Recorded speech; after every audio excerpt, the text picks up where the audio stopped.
Sheriff Ray Nash here. Welcome to another installment of Police Dynamics video. In this segment, I want to talk to you about what I call the law of the harvest. And we're going to use it to illustrate the connection between achievement and character. So for just a moment, I want you to visualize achievement as fruit on a tree. Our goal is to pick the fruit of high achievement. Because see, we're in a very achievement-oriented profession. We live in a very achievement-oriented culture and society. We try to measure everything because we want results. So we want to know, what's the crime rate doing? What's our conviction rate look like? What's our clearance rate? What's our incarceration rate? What's our recidivism rate? What's our average response time? We measure all of this stuff because we think it's going to give us an indication of how successful we are. And maybe it does, because if we're not getting results, then I think we may need to question our methods and our tactics. We should be getting the results. We should be picking the fruit of high achievement. But if achievement is the fruit on the tree, I want you to envision character as the seed that produces the fruit of high achievement.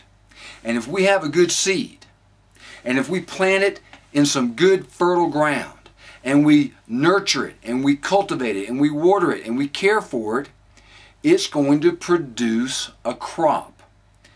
It's called the law of the harvest. Every farmer, every gardener understands the law of the harvest. The law of the harvest says you reap what you sow. If you plant a good seed, you put it in some good soil, you're going to produce some good fruit. But that's only one part of the law of the harvest. There's two other parts. The second part says, yes, you do in fact reap what you sow, but you also reap it later. You don't plant a seed today and pick your crop tomorrow. You know, there's a growing season. There's a time of maturity where that crop has to grow and get ready to be able to produce the fruit.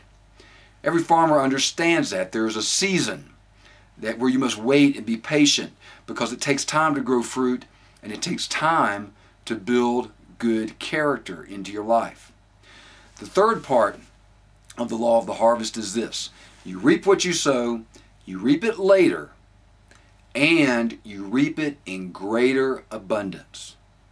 You plant one little orange seed, and over a period of time with the right conditions, you grow an orange tree that produces crop after crop after year of good fruit.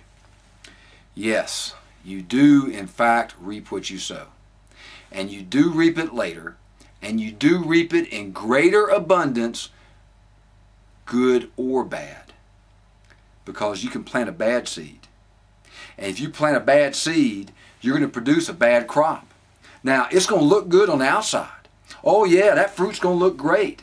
It's going to look like the real deal until you begin to cut it open and you begin to peel back the exterior, and you realize that on the inside it's dirty, rotten, stinking, nasty. You see, we've got to be careful about the seeds that we're sowing, because we want to plant the right kinds of seeds in the right kind of soil so we can nurture it and nourish it in our own lives and in the lives of others, so that we can begin to produce a good crop. The law of the harvest, the connection between character and achievement. Because in the next segment, we're going to talk about how if you focus on achievement to the exclusion of character, you actually encourage bad character. If you focus on the fruit to the exclusion of the seed of good character, you will produce a bad crop.